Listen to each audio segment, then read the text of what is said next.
ora ilmu kampungnya. Nyo pagulungnya keluarga desa.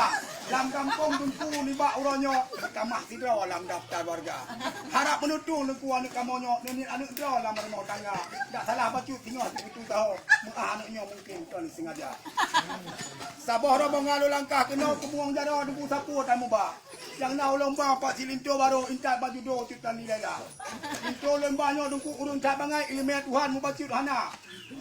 Nya tak pegah bidika di kula mantang pegah balong ujak dengan sedih gasa ni. Kadang wak duku sino nak pengajian hotel malam tolonglah aku dah haisan ajak maba. Supaya hukum yang baca ilmu Tuhan untuk keberkahan simpalan dada. Kadang kampung tengah hotel Giriwang bejitlah contoh teladan kelain pemuda. Dinto pikato hempan ku mbak uronyo mukan gua do di bantang kadang. Nau le hempan kan kenyang kepuah kebung jaro ani Obama. Ani tungku mbak uroji. Wajib pitiji kilo taka. Nyoba bandum nyo di kubung jaro itu. Saudara baru kepuah kang serahkan mun Pak Ulun tuat nyolong serah hidam atu kurungna. Ya banggan. Jadi kurasa betak yang kali makan di jalan. Kurasanya membantu mo yang alintonya yang kalau serahkan tak di kurasa baru majal tuat kumandu di sinau. Jadi kurasa daripadanya kadanglah si adat yang kurang di bidangnya, kadanglah yang kurang baju apa dengan kemudian. Mohon kata saudara baru nyopak cok judo kato kamu ba.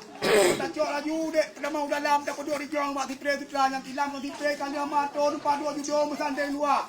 Doa restu cuma yang nak bak kamu kada dua bumbang ya. Bahagia Nabi kira Tuhan beliau betul dalam modal Amin. Ibu kulinco kampung betul cara baru kita minta. Bahagia don menjudo juga mampu pada malam rumah tangga. Ada nemu tutup itu nemu lemah lemut bena semua dengan tutup rasa. Kadang si tengah hotel pagi bu hawa sampu bek yope mama. Tidak baru pika gebi judo nyalinto mungkin tak gebi lema. Bumbah dia dak tangan judo begas si mato dalam rumah tangga. Kadang silako tengah juga yang yak minta rezeki kata hari tibu sering talake doa. Talake doa wallahi pemuda rezeki suami kata. Kadang si tengah oh rezeki dak ajak wajib tanya kuasa tanya. Lako yang minta rezeki bek ngandu diri dek yang hana-hana. Bek jit sengkau hati suami bek jit kebenci dalam rumah tangga.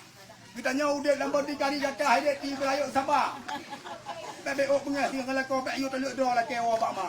Ngan desa. Ha? Setonyo bintang langit hijau saya Muhammad bulan purnama. Bumbah dia kata ngan judo dalam perahu de mesanding luar.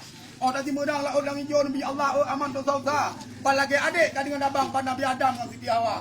Mesti yang lain 4 bulan penuh hendak mesti Yusuf dengan Daleka. Atau yang lain berdeku yakin mesti Ibrahim dengan Tisara. Mesti Muhammad duku dengan Khadijah menantu ulah kata abang dua. Tak mesti Ali dengan Fatimah Rahmat dan Tamah Uli Rabana. Dan nyilong dengan duku patruh hajat kat sampau. Idin bertemu duku ura kajula. Duku laki doa tiuh rombongan. Bekna pak jalan marah bahaya. Katuk mojak kena putu alang betul kamu riwang untuk lapang duku betul melisa. Dola KMA juga tu duku atu rombongan yang kurung sopan pak duku kira. Sebab kamu nyo sidih duku uran dusun sopan dengan santun pak kamu hana. Kampung tadi oh rupa mat kamu sidih talo pindah gile pak hati gure ada dutu rasa. Kan dalam mungkin duku punya bahawi. Kamu dalam dia duku kata. Adatnya sopan hana pak kamu. Ni maklum kedua kamu dalam desa. Tak pegah habab lagi ulun sana ke hukum. Karena di ulun pak hana di kula. Tak nak di kula pasal tamak ke PT. Mungkin tak be kurasakan sinom dan sarjana. Kurasa ono kemadari lon Tuhan. Saya akhiri hadanallahu wa iyyakum ajmain. Assalamualaikum warahmatullahi wabarakatuh. Waalaikumsalam.